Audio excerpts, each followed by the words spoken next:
Devotional Thursday, 19th of November. Tony Campolo shares the following story. A friend of mine was on a train travelling out of Victoria Station in London. Across from him in the compartment were two men in their early 30s at that time. 20 minutes out of the station, one of them had an epileptic seizure. Perhaps you know how frightening such a seizure can be.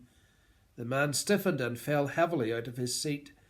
Immediately his friend took off his own jacket, rolled it up and put it behind his friend's head.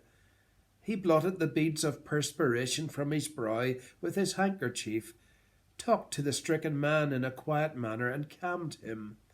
And when the seizure was over, he lifted his friend gently back onto his seat. Then he turned to my friend and said, "Mister, please forgive us. Sometimes this happens 2 or 3 times a day. My buddy and I were in Vietnam together, and we were both wounded. I had bullets in both my legs, and he had one in his shoulder. The helicopter that was supposed to come for us never came to pick us up. My friend picked me up, mister, and carried me for 3.5 days out of the jungle. The Viet Cong were sniping at us along the way. He was in more agony than I was. I begged him to drop me and save himself, but my buddy wouldn't let me go. He got me out of that jungle. He saved my life.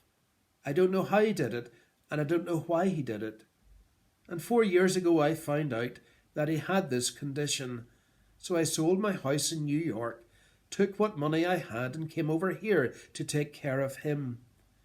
And then he looked at his friend and said, "You see, mister, after what he did for me, there isn't anything I wouldn't do for him." Maybe you have understood the radical nature of the call to discipleship, but you've never done anything about it.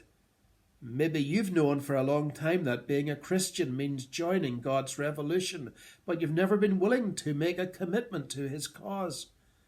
Jesus is here right now, and he's saying to you and to me, "Give me your life.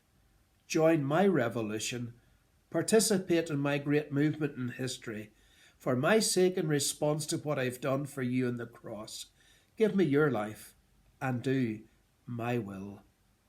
After all, given what Christ has done for you and me on the cross, surely there isn't anything that we wouldn't do for him.